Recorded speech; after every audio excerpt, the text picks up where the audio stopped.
Yo, what's going on, guys? Matthew Haynes here, aka the Clockmaster. I'm here with my wife, Shannon, aka Cosmic Fate. and we are here for She-Hulk, Attorney at Law, episode 3. episode 3. All right, guys. What? All right, y'all. Yeah. All right, y'all. Y'all's. You're right, y'all. Okay. Please make sure to check out our reaction to the last 2 episodes. Just hear our general thoughts on She-Hulk. I want to hear your guys' thoughts on it. We just think it's okay right now. It's not entirely bad. It's not entirely great either, at least for us right now.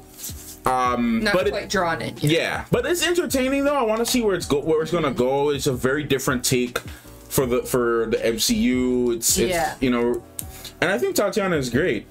You know, we just have to see where the storyline is going. I just think that's kind of more of my issue, just trying to see where, because everything just feels really rushed right now in the beginning, at least to us right now. So but what are your thoughts though? You might feel different, so let us know in the comments down below. And if you want to see our full reactions uncut to this series, please make sure to check out the Cosmic Clock. What are we posting on the Cosmic Clock? We got, like you said, we got She-Hulk. We're gonna have Rings of Power, House of the Dragon, I think Andor, the Sandman just finished. Make sure to check out reactions to the Sandman, movie reactions too, because on Shannon's channel, for those who do not know, Cosmic Binks, we post movie reactions primarily on her channel, just because it just does better. It's a better home for movie reactions for YouTube. So we post the full reactions to that as well on the Cosmic Clock. So you're gonna be getting the movie reactions and the TV show reactions on the same platform. So that's just if you guys want to go the extra mile and support. But if you just want to stay on YouTube, and that's fine, you know, you don't think, you know, you want to support us in that way, that's completely okay as well, because YouTube is going to be getting the same content that well, not the same content, but the same like uncut reactions we normally post there. We're gonna be doing exclusives on there as well, just for Patreon though. So but anyway, enough Patreon ad over. Let's just get right into the reaction. I'm very curious to see how this episode goes. Yeah, the last episode kind of left us be like, oh, like I want to see more. Yeah, I want to see more. Yeah. We'll see how this one goes. Yeah, we'll see how it goes. Okay. All right, guys. Without further ado, let's get right into it. Talk about what leaders you normally do. Let's get into it now. Shocking footage leaked showing the Abomination set her up. participating in what appears to be an underground fight club after having escaped. Wong might show up in this episode. Yeah, I was gonna say that. Yeah. My boy. Freaking love Wong, man. Right? Wong really holds the MCU together. I saw a picture of Wong the other day. Hold on, I gotta pull it up for you. I meant to show it to you. So I can pull it up before the show starts. Yes, the Wong Saga. Marvel Studios, the Wong Saga. Bro, I need a Wong show. Right? Just him just traveling, doing side quests. Right. I need to know what he's doing. He's just everywhere. Man. I just need him and Snoop Dogg to be in an episode together. Yes. The king of side quests. Yes. Just walks in with authority now. You said to my face that you never turn into the Abomination anymore. No, I said I choose. Yeah, he did say that. You know, these were extenuating circumstances. He did say that. Understand that this constitutes another crime? Who forced you to escape this insanely high security prison undetected? A sorcerer supreme of the mystic arts, and his name is Wong. Just Wong. Wong. And his internet presence is a little chaotic. He's either a sorcerer who lives in New York or a librarian who lives in Nepal. Can you get to him? Yes, Jen, it's me. Of course I can get to him. I sent a thirst trap. It was just me with a bunch of books. Oh my god. Calls back. I know you can't wait to see Wong. I get it. I just want to make sure that you don't think this is one of those cameo every week type of shows. That's not. Look up Bruce. And Blonsky. And Wong. Just remember who she actually is. Yeah, right? I like that. Yeah. I know you're excited to see Wong. I do like that. Has a superhero alter ego. The Tattle. Statuesque green lawyer has been plagued by public backlash. I don't know where they got that photo from. Right, the high quality. They took the Hulk manhood away, but then they gave it to a woman? Yeah, man. I don't get it. Why are you doing everything? Yeah. Lord. Yeah. Have you seen this? So I don't know about y'all, but I'd smash. What he says about me. There's something in this country called due process. Come on. This case. Did she get those suits tailored or Probably. shop at Men's Warehouse? Incredibly upset. What kind of office doesn't have any Red Bull? Oh God, this guy. Oh my God. Not Jen Walters. Mallory Book is also in the Superhuman Law Division. Yeah. No, I can't talk to a 10 about embarrassing man stuff. Oh my God. Happy to not be involved. Can we just get rid of this guy? His scripts don't make no sense for him though. It's just so cringy. The girlfriend in question is a shape-shifting light elf from New Asgard. Wow. Mm. Well, you thought you were dating Megan Thee Stallion? Meg would never date you. Grammy Award winner megastar Megan Thee Stallion? You thought she drove a Passat? Or you see, this is why I don't want Walters. So sorry. Up, Wong. Hey. Received your message. Mr. Wong. Great entrance. Good luck. Dennis? Everything Mr. Blonsky told you is factual. As Sorcerer Supreme, I insist that he not be punished for my actions. Again, I am not the one who will be punishing him. I know what you're thinking, Miss Walters. I'm not erasing everyone's memories, not again. That's not what I was thinking. It's highly unethical. Yeah, it's also very messy, believe me. Mirror dimension. Show up at the hearing and explain everything. Very well. We'll reserve sorcery for strategy B.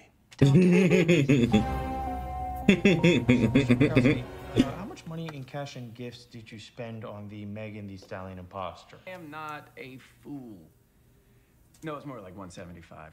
You thought you were dating Megan Thee Stallion, so. Okay. Honestly, we don't even need this guy here. Okay, why is he there again? I missed that. He's filing a lawsuit with someone. Okay. Well, Yeah. the shapeshifter. Yeah. I knew, you know? I gave those things because I wanted to. I was just That's a embarrassed shapeshifter. Yeah. to get found out in such a public way. Not cool. Let that be a warning. Oh God. I don't. You guys know me. Live from outside. Make sure you were rejected by the Avengers. What? Also known as She-Hulk. Avengers isn't even a thing right now. I mean, they technically are still. Well, there's not really a lot of them. No, what do you mean? Mr. Blonsky is currently in a long-term committed relationship with several pen pals, all of whom have pledged to financially support him. Excuse me? If I could... Oh gosh. clarify, they are my better eights. Love you. Any other questions? Yes, Yeah, plenty. that's a lot. It's okay. We need to. Yeah, time for Wong. He saved you from a bad marriage. That's it, Carl. Let it flow. Now the library is a quiet place. Because there's still the matter of Mr. Blonsky's escape. Wong. Wong, come on, man. Why you gotta be like this? Literally, you have no commute time. One job. There he is. Thank you. Yeah, you're. Thank you. Apologies, Miss Walters. Finally! I lost track of time. I Ow. brought Wong here today because he is the man responsible for Emil Blonsky leaving prison. Have you ever heard of a Kumite? Asgard is not a place. It is a people. Therefore, I have... Doors and No. speeches are not admissible in court.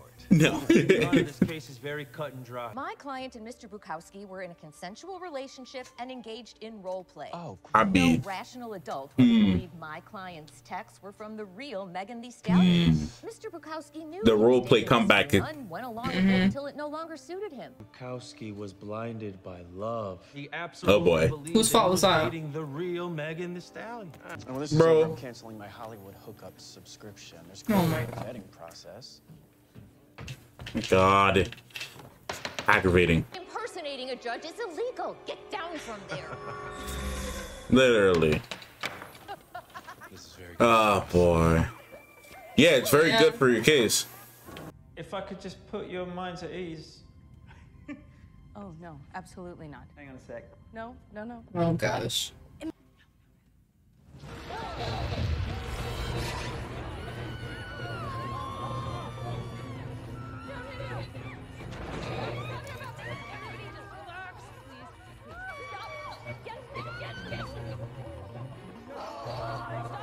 Just wait. Literally. Everybody chill out. I'm in full control. This proves that in every instance, Mr. Blonsky could have broken free, but has chosen to remain in his cell. I mean, it's evidence is kind of there though. Yeah. That you've just admitted to facilitating a prisoner escape, which is a crime. I must depart.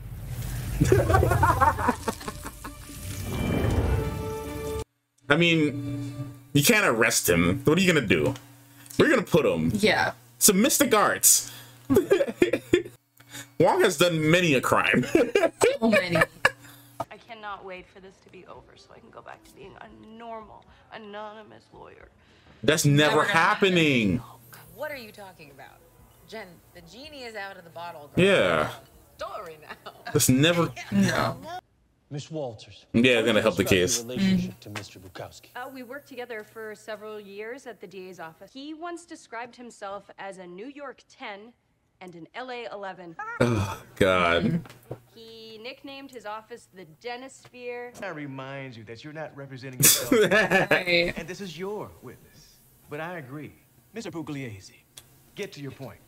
It's been stated many times in this courtroom that a man of reasonable intelligence would never think that he was dating the real Megan Thee Stallion. In your opinion, Miss Saw this for me stupid. That Dennis Bukowski would believe that he could actually pull Megan Thee Stallion. Yes.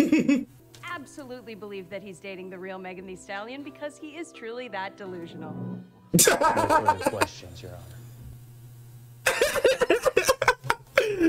Going get back at this stupid dude. Oh my God. In addition, we also sentenced the defendant to 60 days. Yeah. Yeah. Impersonating a judge. Yeah, literally. No, 9. That's right. There's only one. Hey, do you guys think I had a shot with the real Megan Thee Stallion? Should I go back? No. No. There was a way we could remove her powers and make sure she doesn't victimize anyone else. Oh, did Dennis Bukowski just give me an idea? That will stay between us. For what? For Blonsky or for her? No idea. Maybe they could say, oh yeah, I have a device that could help him. Maybe you can give him parole if he's allowed to wear this. Mm-hmm. Maybe that might be her thing. Her final statement, I guess. I don't know. We hereby grant Mr. Blonsky's release on parole effective immediately. Okay. I mean, he's been pretty scotch-free. Mr. Blonsky is prohibited from turning into abomination indefinitely. We have to take a break. When we come back, She-Hulk shares her diet and exercise secret. Oh my God. Right. You can't talk about my case. Right? You didn't tell me any of this. At least she must have got some good money for this case. Mm-hmm. I mean, shoot, they brought her on and she won. Right.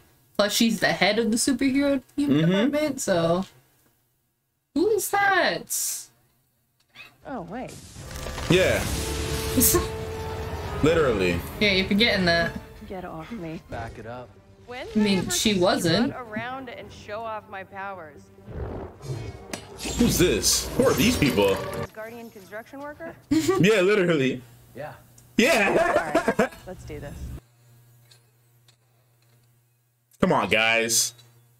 Y'all are not the ones. This is not your day. Ouch. My head hurts from looking at that. Ow. Damn it. Boss is gonna be mad. Huh. Who's the boss?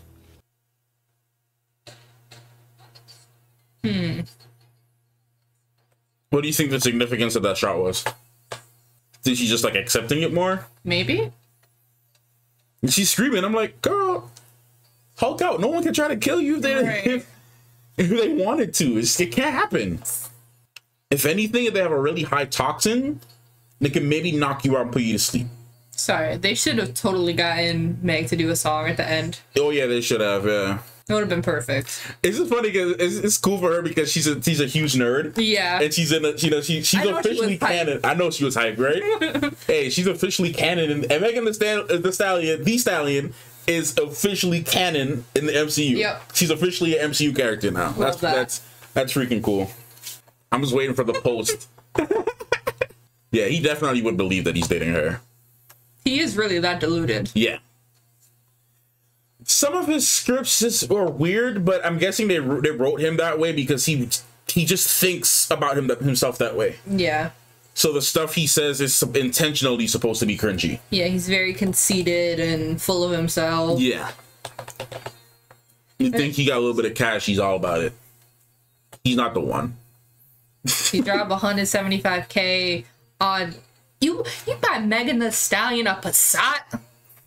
You think she's driving a Passat? Come on now. And then just good. Okay, there it is.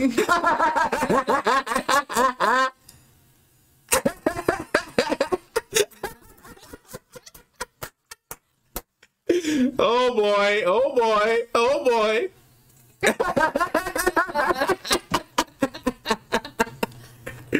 Oh, love it. You talked about using the song. Oh my god. She-Hulk twerking, oh boy. That's gonna be a game. Oh boy. That's gonna be a whole thing. Oh boy. Fellas, I'm with you. Anyways, so let's hey Google, turn studio lights to 100%. Sir. They got She-Hulk twerking. I'm sorry. That was hilarious, man. Oh my god. I like how he just walks in. He's like, okay.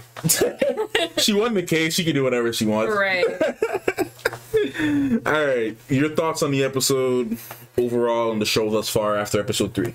Yeah, I mean, I'm just trying to see where they're gonna go from here now, because it was kind of building up. Okay, the whole Blonsky case, and now it's done. So what's next? And I mean, I had a feeling they were gonna wrap up that Blonsky stuff super fast. I didn't think anything more about that. I just thought that, like, sorry. I'll get my thoughts after. Go ahead. You sure? Go ahead. Okay. No, I didn't want to stop you midway through your process. You're good. Okay. Excuse me. Yeah, I didn't see that. I kind of just saw it as like,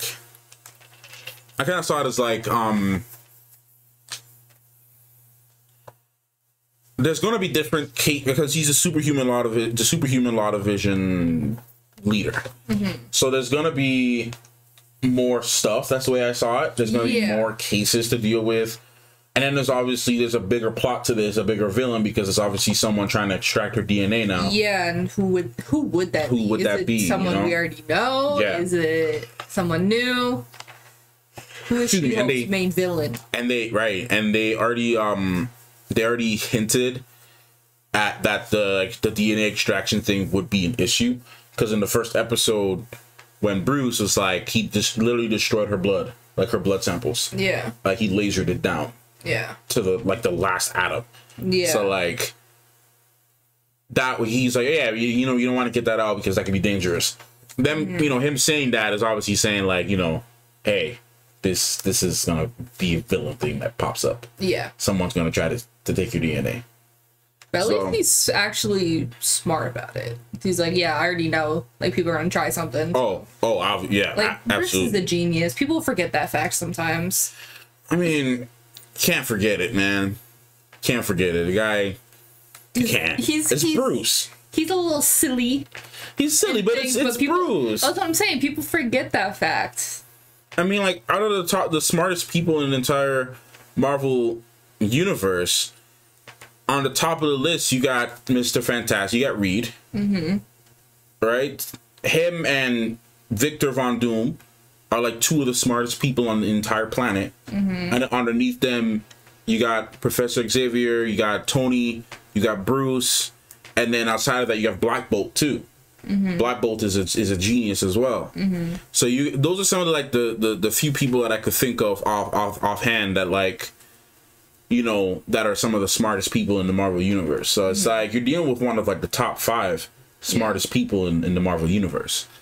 So it's like I said, it's Bruce. You know what I mean? Yeah. So I just can't wait till they bring in Dr. Doom and Reed in a real way, because they brought Reed in, but like bring them in a real way though, and like it's gonna be over, because those two are like peak genius. Like, and obviously if you're looking at young geniuses too, you got like Shuri. You can't forget Shuri now. Shuri's in that top 10. You got Peter. He's also in that top 10. You know? Riri. Riri's gonna be up there too. Riri's arguably even smarter than Peter. Not arguably. I think she has a higher IQ than Peter. Yeah. Peter has a high IQ, but she has a higher IQ. So yeah, Riri. So they're gonna be bringing a lot of smart folks in this situation. But either way, like Bruce, of course, Bruce is gonna think of everything. You know what I mean? Like, yeah, he has to. You know, he's been Hulk for over a decade. All right, he's been through this stuff. Yeah, so guy's a decade's worth, 15 years roughly experience. It's crazy, man. It's been going on 15 years since Incredible Hulk. Sheesh, crazy. That's wild. Yeah, this guy has 15 years of experience, man. So, you know, you gotta think of everything. Yeah, definitely. But my thoughts on the episode, I actually really enjoyed this episode. This episode was paced well. I know they have different directors for every episode, because I know that kind of also affect the way how things go. Yeah, definitely. We have 4, 5, 6, 7, 8, 9. We have 6 episodes. They should have made it to even 10 like they were planning to do. There's only 6 episodes? 6 episodes left. Oh, 6 episodes left. I was gonna say. No. That is not nearly enough. No, 6 episodes left. There's a total of 9. Gotcha. So, which isn't bad, considering the structure of the show. Yeah. I would say, though, this show might benefit from a back-to-back watch. Yeah, I think it does. Week to week, I don't know. But back-to-back, at least within a weekend or a day or so, yeah, it might be better, because now they're at episode 3. If you were to go back and rewatch from episode 1 to 3, it feels a little bit more connected. It feels a little bit more established. Definitely. So all of this, they could have literally fit into 1 or 2 episodes. Yeah, no, which is crazy. So 1 56-minute episode could have done all of yeah, this. and that's what I was saying. I don't remember if it was the last one or the first one. I think it was the last one. That they could have just made the episodes a little longer and fit more stuff into it, so it wouldn't feel as jumpy. Yeah. And it would feel more concise. Yeah. I am noticing a little bit of like a lot of like some,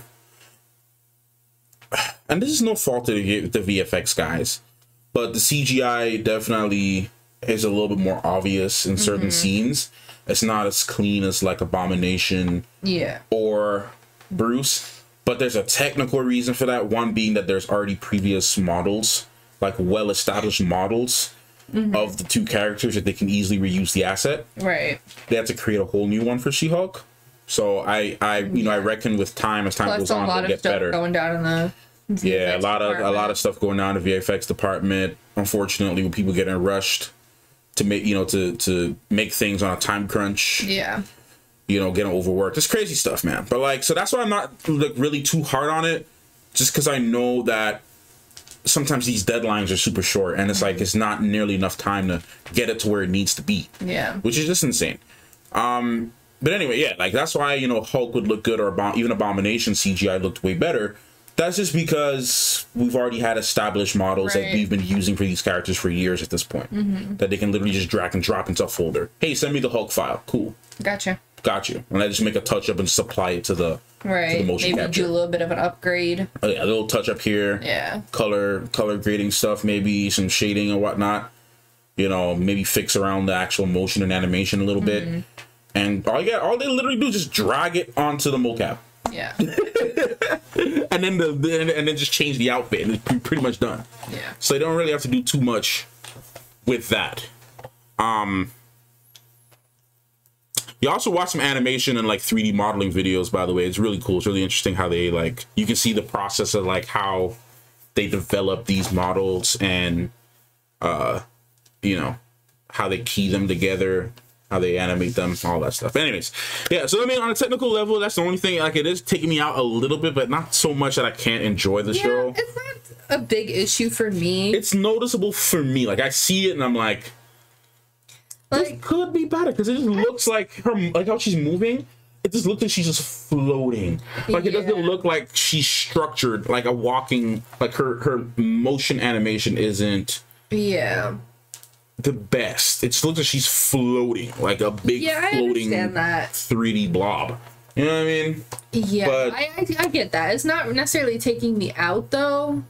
Yeah. Like, I can, like, recognize it, but I'm just kind of ignoring it. Yeah, I'm actively ignoring it as I watch. Yeah. Like I'm not gonna give it a low rating because of that. I understand the circumstances behind it. Right. Behind it, sorry. No, I'm judging it based on like a show in general. Yeah. Like script, like obviously that like is a factor about like if it's going to take you out of it or like you can like comment on it, but like that is not the show. Usually I would hold studios and stuff accountable for the lack of effort that's put into certain things, especially when you know that they have the finances to help. Right. It's just that because of everything going on with the VFX companies getting, you know, lowballed by a lot of these bigger studios, they don't have the resources or the time to get a proper finished product. Like they'll get it done by their due date. It's just that it's gonna have minor imperfections. Yeah. Like some scenes might look better than others, just because they might have had a more motivated person that one day, or maybe a young blood or fresh blood that came in, or they had a little more time. They already had a little more time, or someone just decided to be like, freak it and just do it. But so it's a whole team of people, and like some people are gonna be more tired than others. Some people might have literally like I was handling for Thor Ragnarok. Like they got their deadline shortened by like 3 weeks. That's a lot of time. That is a whole lot of like. Yeah, 3 weeks less to work on something. That is a lot of freaking time taken away. You'd have to take really long hours. Oh my god, yes. People working like freaking 60-hour, 70-hour weeks and crap. Like that's mad gas, bro. That's not right. So, but anyways, that is why I'm not going so hard on the VFX right now. I know people that work in the industry, like who do this, who work for these companies, which obviously I'm not gonna name, but I know people personally who work in these industries, for all these big studios, the CGI, VFX, all that, and it's crazy out there, man. And it's not just this one company. A lot of bigger companies are doing it too. So I feel like we just need to get a little bit better at making sure people get their right compensation so they can be more motivated to do their work properly. And giving them enough time. That's the important thing too. Like no one should be having to work like 6 in the morning to like 9 at night and not be able to go home, hang out with their family. Some people sleeping that day off. Like I remember this one gaming studio. I keep forgetting their it might be BioWare or it might be I forgot one of those companies. But like anyway, like I was here, like some mad stuff was coming out that like, oh, they were rushing them to finish the game and they were supposed to have like 6 years to work on it. Like they announced it, and they were like, okay, we'll give you like 5 to 6 years to develop the game properly.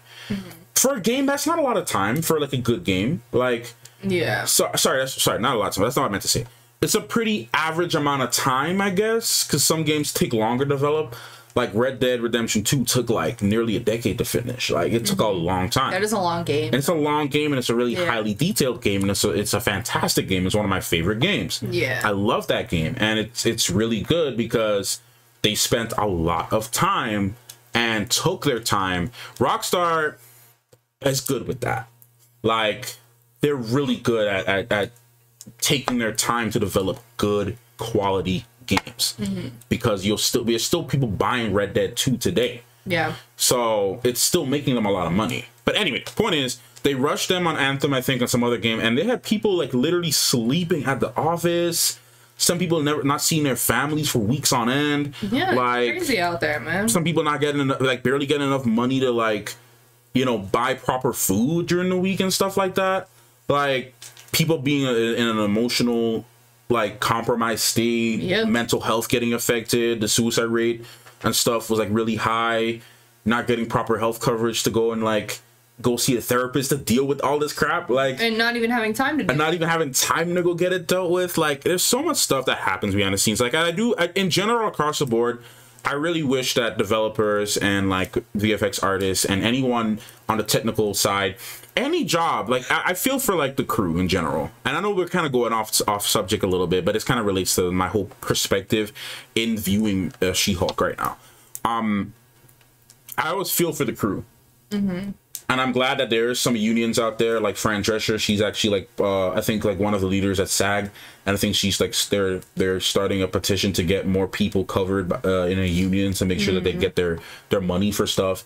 I think they're trying to set up another thing too, that companies can't just use people's likeness for like the CGI models and stuff, like what they did with Luke and stuff, without like proper compensation and consent and stuff like that. Protections for people who are for actors who have died too, so that their estates and their families and stuff don't get like, hey, we're using your dad in a movie even though he's dead or something like. Right. You know what I mean? So I do believe in having certain unions and stuff like that within the industry to help the cast. Well, the cast too, but the crew as well, especially the crew. Yeah, the crew gets really overworked. Oh my god! Like we have a friend too. We have a friend that worked in the industry as a crew member, and plenty of stories I hear. Like I know I have a lot of friends that work in the industry, y'all, and like I hear things from them personally too.